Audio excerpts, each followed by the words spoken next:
Hello friends, अब हम शुरू करेंगे इसका चैप्टर नंबर 3 जो कि है silent feature of Indian constitution.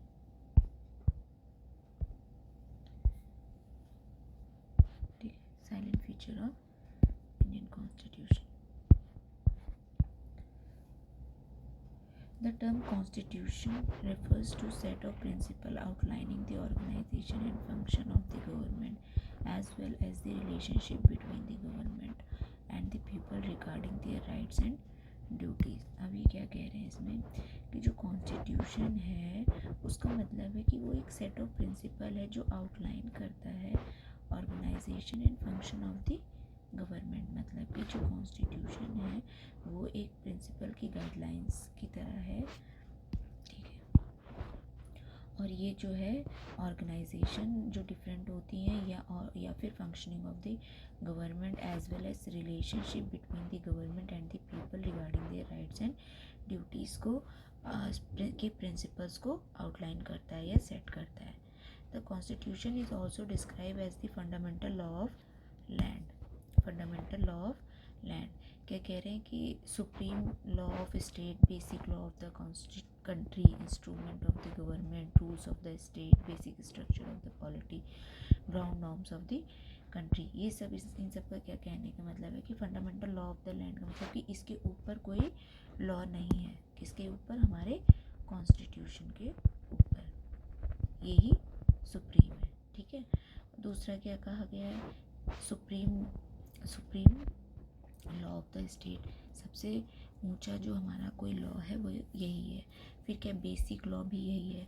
Instrument of government मतलब जो गवर्नमेंट को एक तरीके से इंस्ट्रक्शंस देते हैं किस तरीके से गवर्नमेंट चलेगी या क्या नहीं होगा आगे का, वो जो है सारा कुछ इसी में लिखा गया है। Rules of the state, basic structure of the polity जो है इसी में आउटलाइन है। और जो कंट्री के नॉर्म्स हैं वो ग्राउंड नॉर्म्स वो भी इसी के द्वारा तय किए जाते हैं, ठीक है।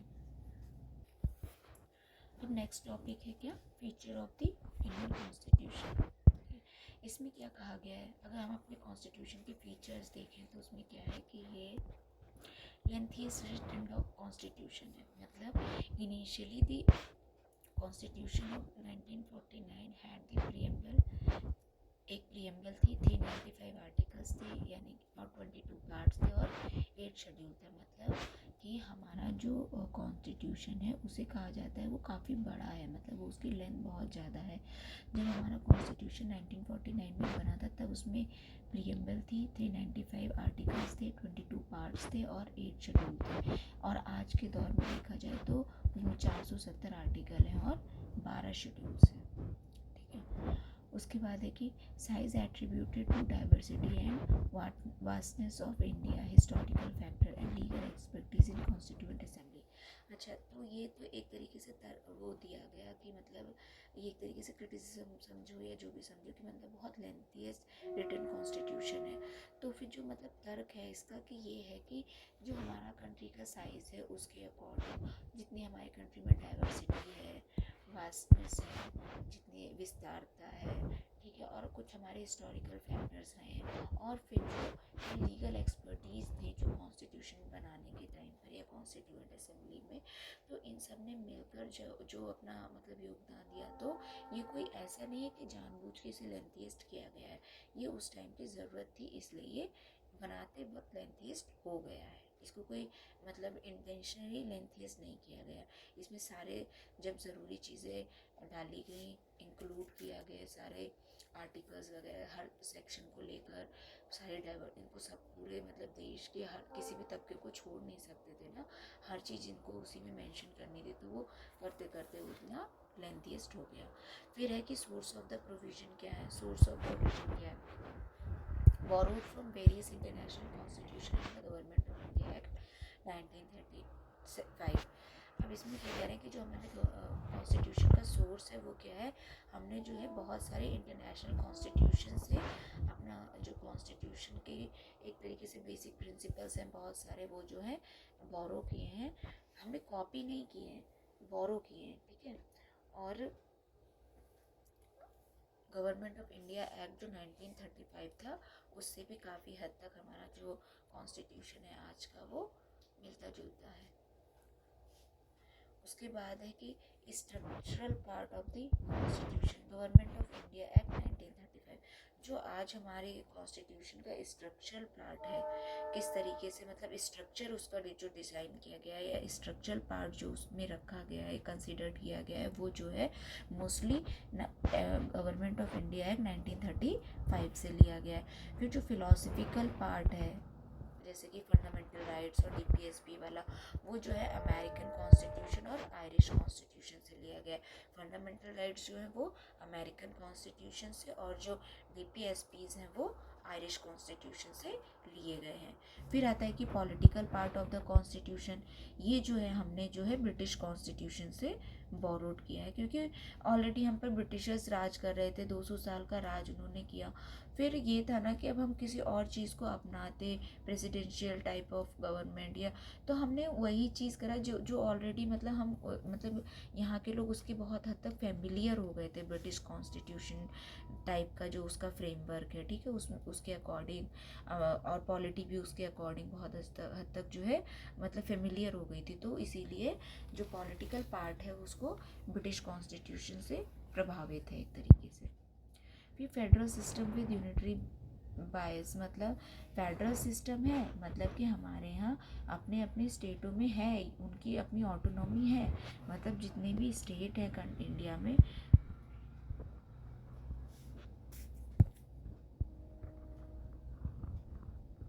कुछ ऐसा ही है ना, मतलब ये नॉर्थ हो गया, ये साउथ हो गया, ठीक है, ये वेस्ट हो गया, ये ईस्ट हो गया।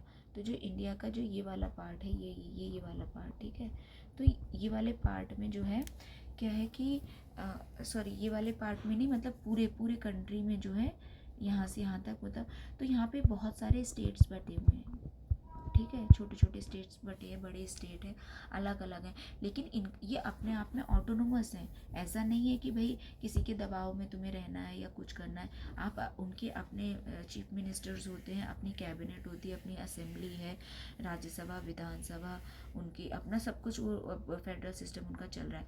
लेकिन आप कल को चाहें कि मतलब मान लीजिए कोई एक स्टेट है वो अलग होना चाहे कि हम अपना अलग देश बना लेंगे, तो आपको ये अलाउड नहीं है इंडिया के अंदर, ठीक है।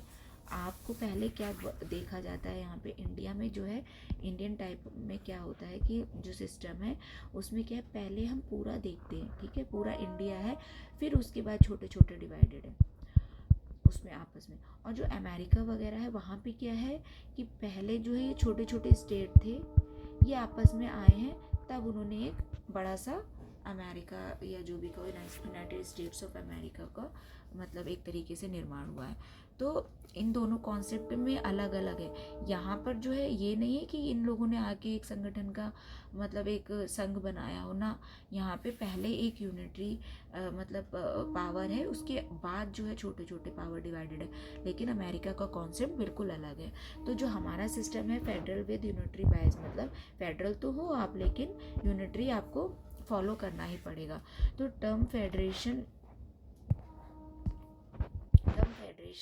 नॉट यूज़, हमारे जो कॉन्स्टिट्यूशन में कहीं पर भी फेडरेशन शब्द यूज़ नहीं किया गया है इंडिया के लिए, ठीक है। आर्टिकल 1 जो कहता है, खुद कहता है, वो क्या कहता है, designated India as a union of state.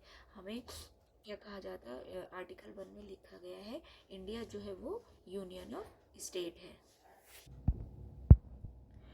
जो फेडरल फीचर्स हैं, two governments, division of power, written constitution, bicameralism and constitution supremacy. जो हम कहेंगे जो देखो हमारा जो कॉन्स्टिट्यूशन है उसमें फेडरल वाला सिस्टम के भी मतलब फीचर्स हैं और जो यूनिटरी सिस्टम होते हैं उसके भी फीचर्स हैं। तो जो फेडरल फीचर्स हैं वो कौन कौन से, कि 2 गवर्नमेंट्स होती हैं, ठीक है, सेंट्रल पे अलग है और स्टेट में अलग है। फिर है कि डिवीजन ऑफ पावर है, मतलब अपने अपने दायरे, आप देखोगे कि ना जो अलग अलग लिस्ट है, स्टेट लिस्ट अलग है और सेंट्रल लिस्ट अलग है, फिर कॉन्करेंट लिस्ट अलग है। तो इसमें आप अलग अलग सबका मतलब लिस्ट दे दी है कि भाई किसका क्या दायरा है, तो उस हिसाब से ही उनका क्या काम करने का तरीका है। तो डिवीजन ऑफ पावर सबको दे रखी है। रिटन कॉन्स्टिट्यूशन होना मतलब कि प्रॉपर रिटन कॉन्स्टिट्यूशन में बताया गया है कि ये आपके दायरा है, ये आपका दायरा है, और इसी के अंदर आपको वर्क करना है, ठीक है। तो इन चीज़ों को कहेंगे कि रिटन कॉन्स्टिट्यूशन है। तो इसमें कोई चांसेस नहीं है कि मतलब कि कल को शायद कुछ और उसका मायने निकल आएंगे, कुछ और होगा मतलब कि। तो रिटन कॉन्स्टिट्यूशन होना भी एक तरीके से फेडरल फीचर है। फिर बाइकैमरलिज्म क्या होता है, जो द्विसदनीय है।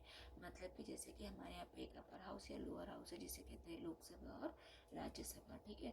मतलब पहले ये अपर हाउस और लोअर हाउस चलता था, लेकिन अब तो दोनों इक्वली हैं बहुत मायनों में, तो लोकसभा और राज्यसभा। और वैसे ही आप स्टेट लेवल पर भी देखोगे तो वहाँ पे भी विधान परिषद और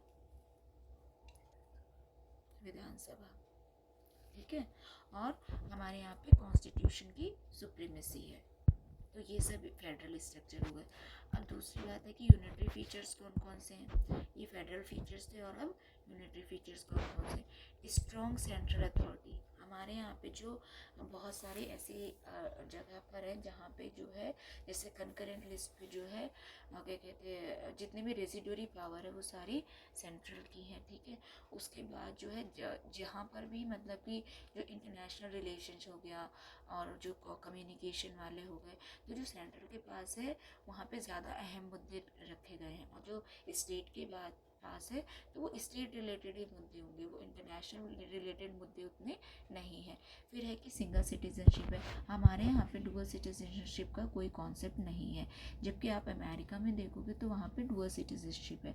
मतलब वहाँ पे एक सेंट्रल की अलग सिटीजनशिप रहती है और स्टेट की अपनी अलग सिटीजनशिप रहती है। लेकिन यहाँ पर सिर्फ आप एक कंट्री के तौर पर सिटीजन हो, ना कि आप पर्टिकुलर स्टेट पर्टिकुलर डिस्ट्रिक्ट वाला कुछ लेके चलोगे, ठीक है। फिर है कि इंटीग्रेटेड जुडिशरी है। हमारे यहाँ पे जुडिशरी में हायरार्की जो है वो फॉलो होती है। मतलब कि पहले आप देखो कि लोकल गवर्नमेंट्स हैं, फिर डिस्ट्रिक्ट कोर्ट्स आती हैं, फिर हाई कोर्ट्स होते हैं, फिर सुप्रीम कोर्ट होते हैं। तो मतलब यहाँ पे प्रॉपर हायरार्की फॉलो होती है एक के। और जो हाई कोर्ट्स हैं ना, वो सारी हाई कोर्ट्स के ऊपर जो है वो सुप्रीम कोर्ट ही होती है। मतलब कि इसके फैसले जो है वो हाई कोर्ट्स के ऊपर ही रहते हैं। यहाँ से जो है डायरेक्ट सुप्रीम कोर्ट में अपील की जा सकती है। लेकिन आप अमेरिकन कॉन्सेप्ट देखोगे तो वहाँ पे क्या है, वहाँ पे जो है स्टेट का अपना कोर्ट्स वगैरह है, और जो सेंट्रल लेवल के जो मुद्दे होते हैं ना, तो वो जो है वो उनकी सेंट्रल का कोर्ट अलग है।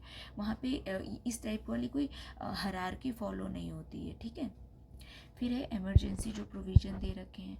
वहाँ पे बहुत जगह पे ऐसा है कि मतलब जो सेंट्रल है उसकी पावर जो है डोमिनेटिंग है। बहुत जगह ऐसा है जहाँ पे वो स्टेट को सरपास कर सकते हैं, ठीक है, अगर स्टेट चाहे या ना चाहे। तो इस तरह की जो पावर जो सेंट्रल को दी गई है, ताकि कोई ऐसी एडवर्स कंडीशन ना हो, ताकि स्टेट अपने आप में जो है अपने आप को मतलब अलग घोषित करने लगे, या कल को कुछ ऐसा कंट्री की यूनिटी पे कोई खतरा ना आए। तो उस चीज़ को देखते हुए मतलब स्टेट को जो है सेंट्रल को जो है थोड़ी अलग सी पावर दी गई है।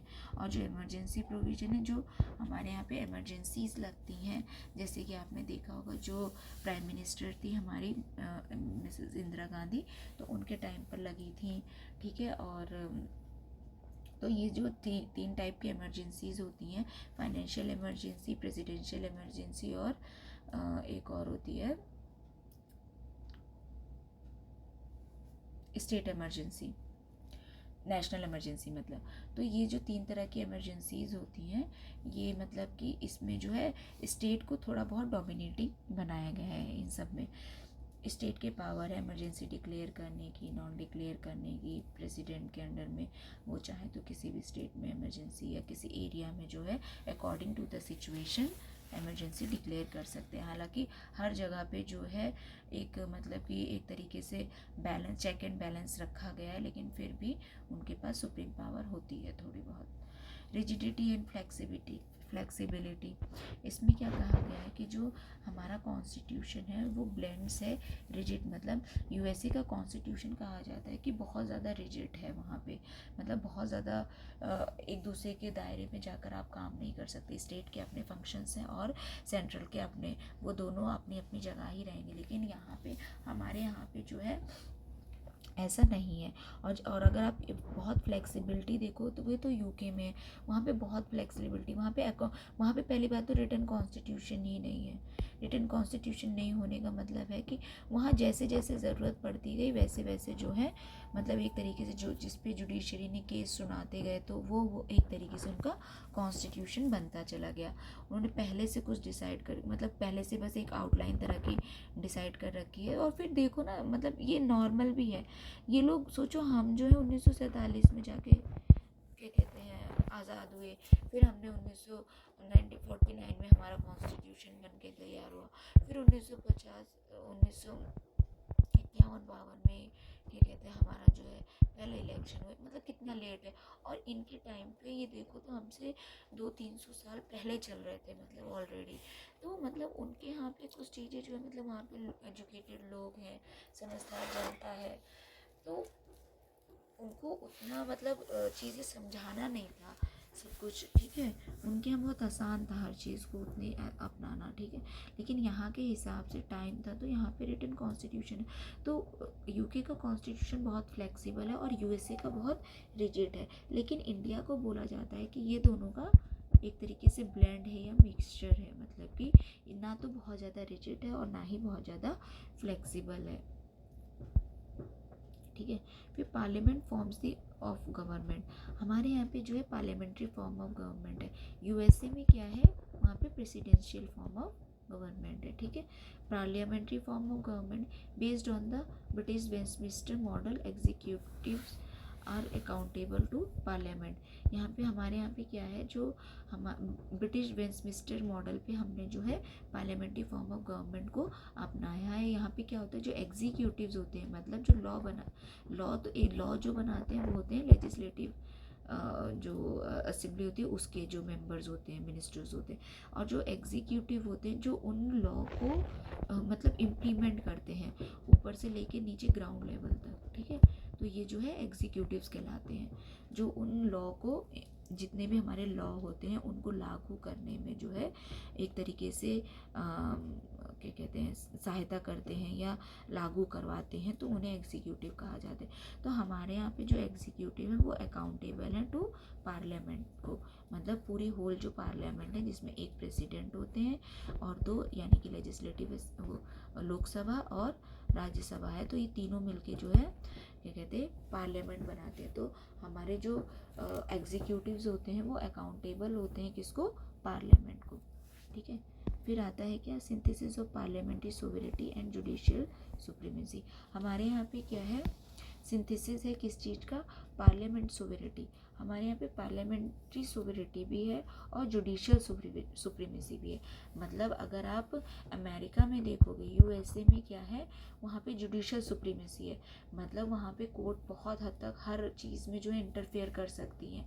अगर उनको कोई लॉ जो है मतलब नहीं सही लगा तो वो क्या कहते हैं जाके उसको क्या कहते नल एंड वॉइड डिक्लेयर कर सकती हैं। लेकिन वहीं दूसरी तरफ ब्रिटिश में क्या है, वहाँ पे जो है पार्लियामेंट्री सुप्रीमेसी है, मतलब वहाँ पार्लियामेंट इतनी सुप्रीम है कि जैसे यहाँ पे जुडिशरी कुछ भी कर सकती है एक तरीके से, उसी तरीके से वहाँ पे पार्लियामेंट कुछ भी कर सकती है। लेकिन हमारे यहाँ पे ना पार्लियामेंट सुप्रीम है और ना ही जुडिशियल सुप्रीमेसी है, हमारे यहाँ पे जो है कॉन्स्टिट्यूशनल सुप्रीमेसी है, ठीक है। तो हम कहते हैं कि और हमने कॉन्स्टिट्यूशनल सुप्रीमेसी में जो है दोनों पार्लियामेंट और जुडिशियल सुप्रीमेसी दोनों का मतलब एक तरीके से ध्यान रखा है, प्रॉपर बैलेंस करके अपनाया है उसको। तो पार्लियामेंट्री सोवरेनिटी फ्रॉम यूके और judicial for USA from USA, ठीक है। अब नेक्स्ट क्या है, नेक्स्ट टॉपिक में है कि इंटीग्रेटेड एंड इंडिपेंडेंट जुडिशरी। ये अभी आपने पढ़ा ना कि the supreme court at the apex ensure fundamental right and constitutional guardianship, मतलब इनका कहने का क्या मतलब है कि हमारे यहाँ पे एक तो इंटीग्रेटेड मतलब जुडिशियल सिस्टम है, मतलब कि मतलब अलग नहीं है, नीचे से लेके ऊपर तक का है, और ऊपर जैसे जैसे आप आते जाएंगे सुप्रीम कोर्ट तक तो ये पावर उनकी बढ़ती जाती है, उनका दायरा बढ़ता जाता है, ठीक है, अपने रूल्स और रेगुलेशंस को लागू करने का, या उनको उनकी जो एक तरीके से लॉ को लागू करने की जो टेरिटरी है वो बढ़ती जाती है, ठीक है। लेकिन जो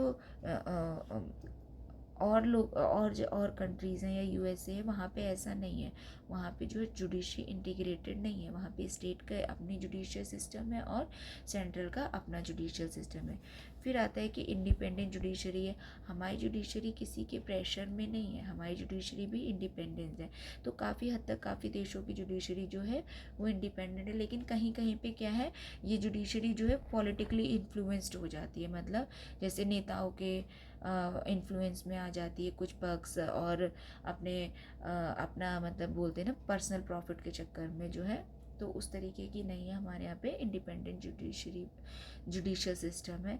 यहाँ पे क्या है, the supreme court at the apex ensure fundamental rights and constitutional guardianship, मतलब जो हमारे कॉन्स्टिट्यूशन है ना उसका जो गार्जियन जो है वो सुप्रीम कोर्ट को ही बनाया गया है।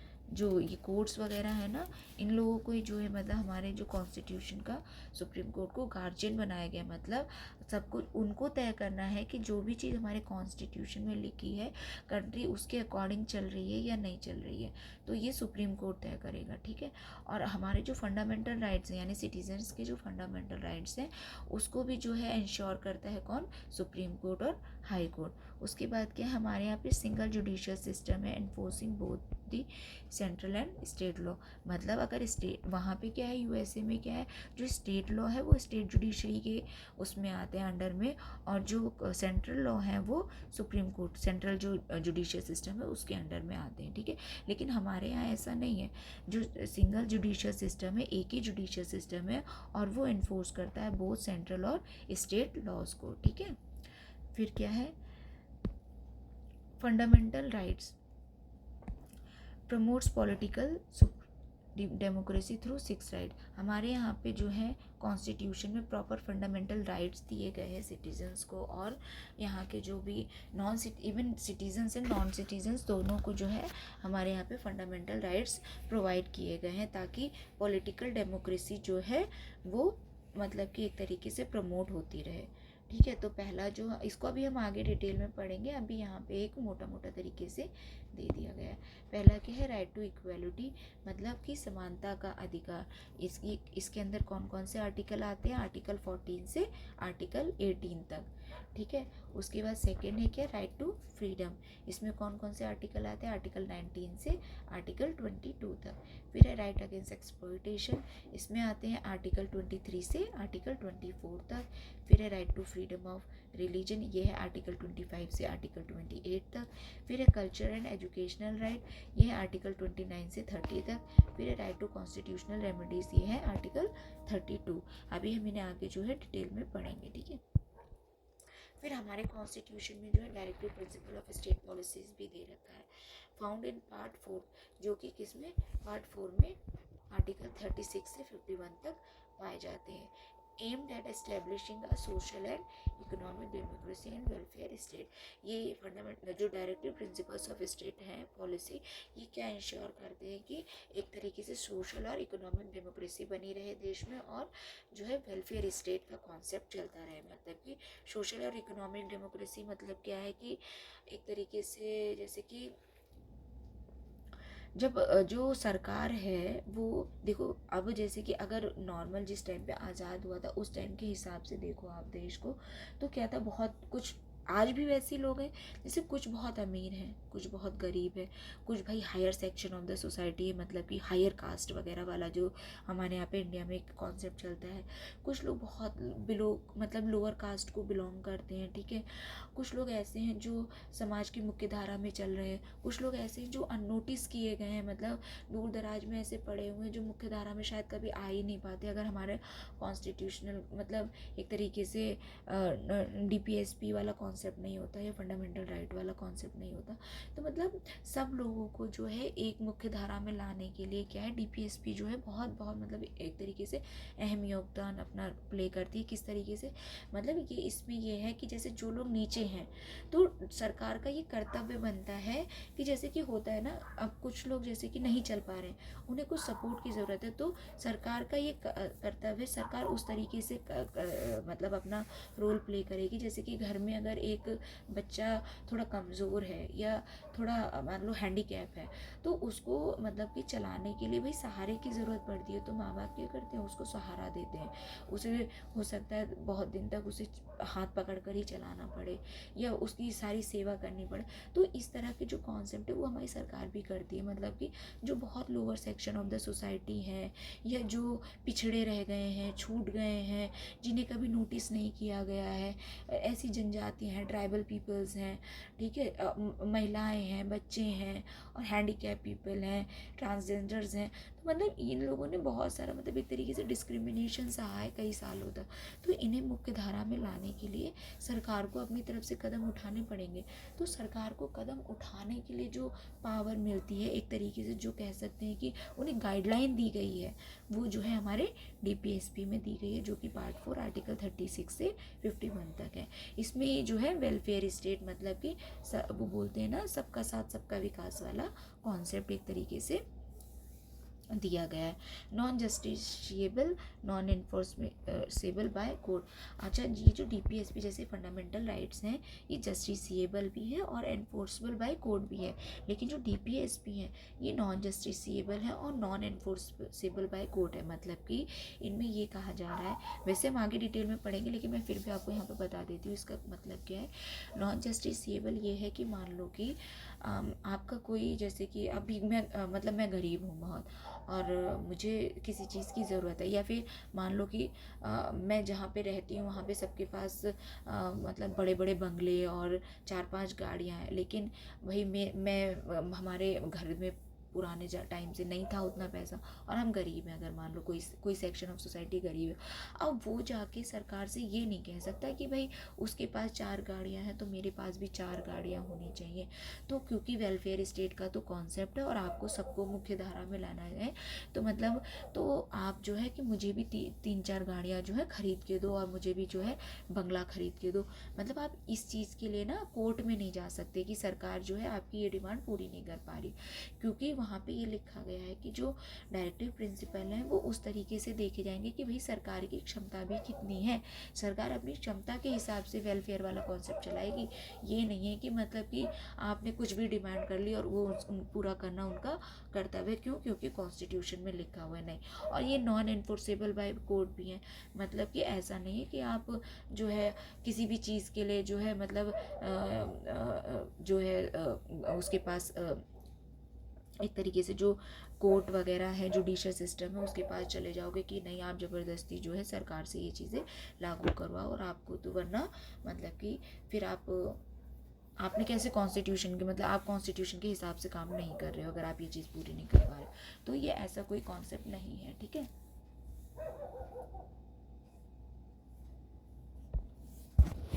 फिर नेक्स्ट क्या दे रखा है कि classified into socialist, Gandhian and liberal intellectual.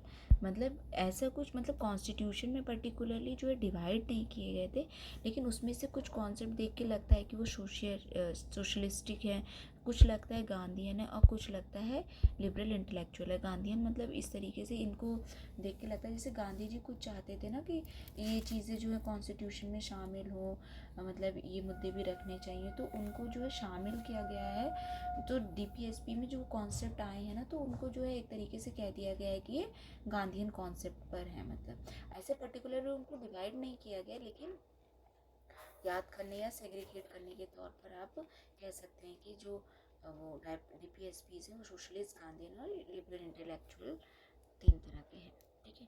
फिर ये फंडामेंटल ड्यूटीज़ भी दे रखी हैं। फंडामेंटल ड्यूटीज़ जो है एडेड बाय, पहले जब हमारा कॉन्स्टिट्यूशन बना था तब उस टाइम पे जो है फंडामेंटल ड्यूटीज़ उसमें ऐड नहीं की गई थी।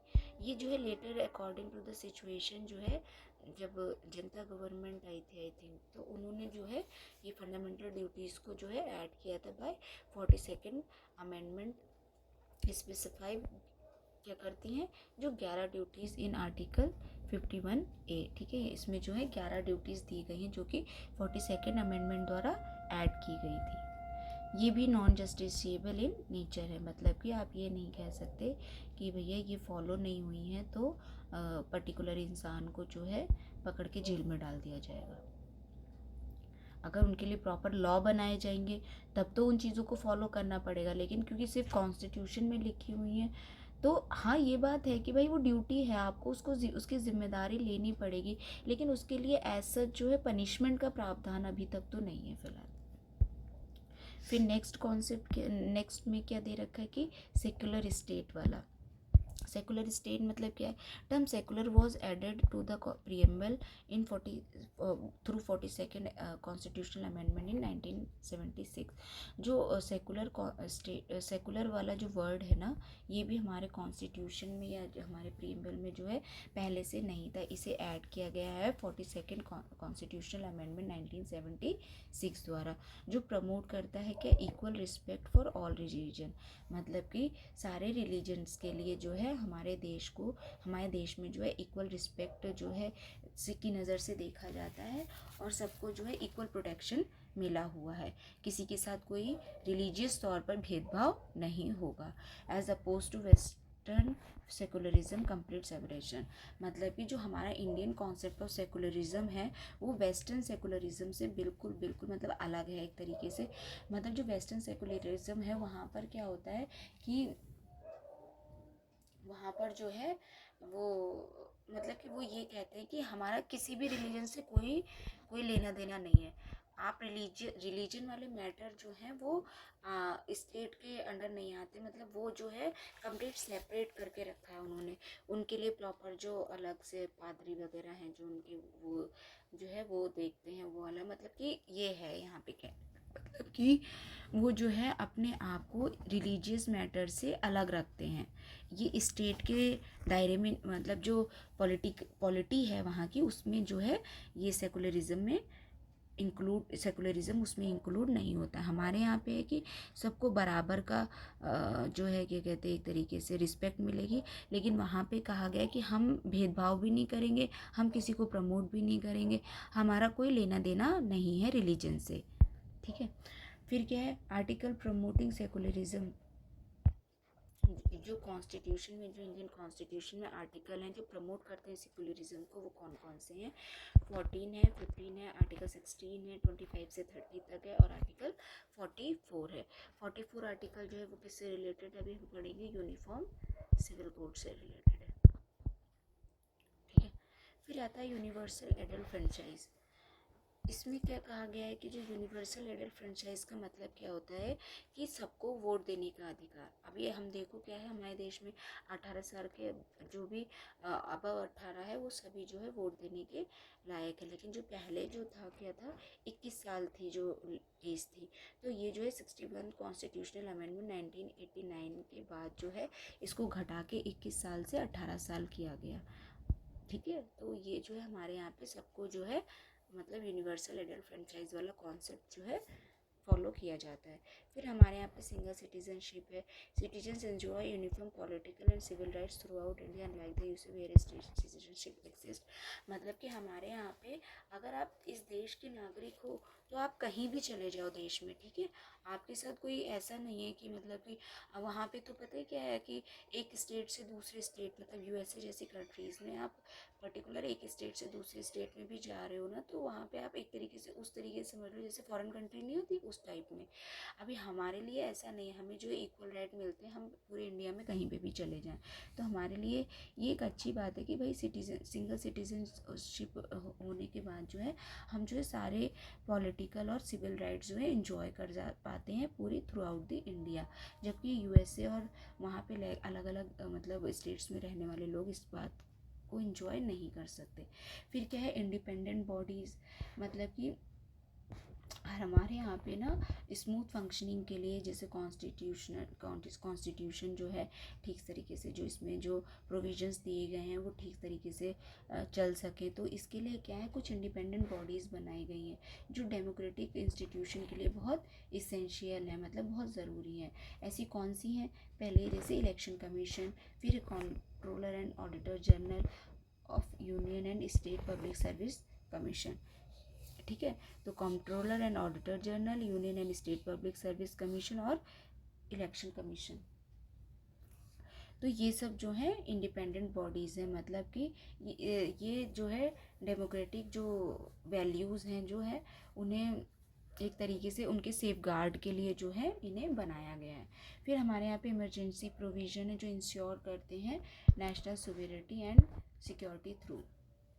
3 तरह की इमरजेंसीज होती है। पहली है नेशनल इमरजेंसी जो आर्टिकल 352 में दी गई है, फिर स्टेट इमरजेंसी जो कि दी गई है 356 एंड 365 में, फिर फाइनेंशियल इमरजेंसी जो आर्टिकल 360 में दी गई है। ये सारी चीज़ें जो इसमें मतलब एक तरीके से मोटा मोटा बताई गई है। अब हम पूरी पॉलिटी की सीरीज़ में आगे डिटेल में पढ़ेंगे, तो आप अभी यहाँ पे सिर्फ समझ लीजिए। अगर कोई इन सब चीज़ों के बारे में नहीं जानता है, तसल्ली से आगे आप इन सीरीज़ को फॉलो कीजिए कंटिन्यू, आपको ये धीरे धीरे सारी चीज़ें, सारे कॉन्सेप्ट जो है समझ में आ जाएंगे। ठीक है, फिर during emergency the federal structure shifts to unitary model, मतलब जब इमरजेंसी लगती है हमारे देश में, कोई सी भी वाली इमरजेंसी लगे, तो जो फेडरल स्ट्रक्चर है वो शिफ्ट हो जाता है किसमें, यूनिटरी मॉडल में। ठीक है, फिर है हमारे यहाँ पे जो है 3 टायर गवर्नमेंट है। आर्टिकल 40 जो है प्रमोट करता है क्या, विलेज पंचायत। फिर 73rd कॉन्स्टिट्यूशन अमेंडमेंट जो था 1992 का, उसने रिकॉग्नाइज़ किया पंचायत राज को। फिर 74 का कॉन्स्टिट्यूशन अमेंडमेंट जो था 1992 का ही, उसमें 74th जो था उसमें जो है उसने रिकॉग्नाइज़ करा म्यूनिसिपैलिटीज़ को। तो हमारे यहाँ पे 3 तरह की गवर्नमेंट है। एक है जो कि ये पंचायत राज और म्यूनिसिपैलिटी है, ठीक है, उसके बाद स्टेट लेवल वाला है अपना, ठीक है, उसके बाद जो है फिर है सेंट्रल लेवल वाला। तो पहले सेंट्रल है, फिर बहुत सारे स्टेट हैं, फिर इनके अपने अपने जो विलेज पंचायत और म्यूनिसिपैलिटीज़ वाला है। ठीक है, फिर आती हैं कोऑपरेटिव सोसाइटीज़ का कॉन्सेप्ट भी है हमारे कॉन्स्टिट्यूशन में। इसमें क्या है कि मतलब कि ये जो है 97th कॉन्स्टिट्यूशनल अमेंडमेंट थ्रू 2011 में ये कॉन्सेप्ट जो है ऐड किया गया। इसमें क्या कहा गया है, grant constitutional status and protection.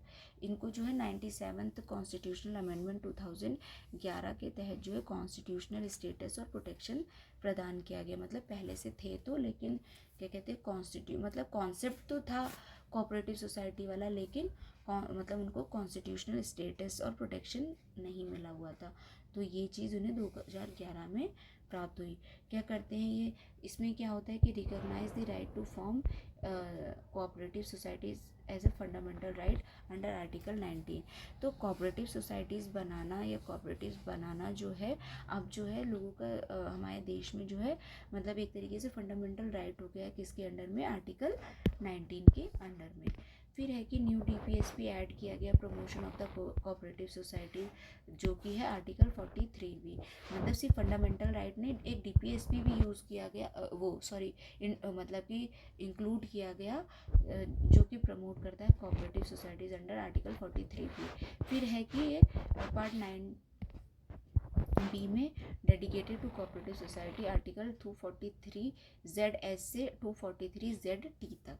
ठीक है, तो एक तरीके से ये फंडामेंटल राइट भी है, ये DPSP भी है, और ये नॉर्मल जो जनरल कॉन्स्टिट्यूशनल राइट है वो भी है, क्या, कोऑपरेटिव सोसाइटी को का फॉर्मेशन।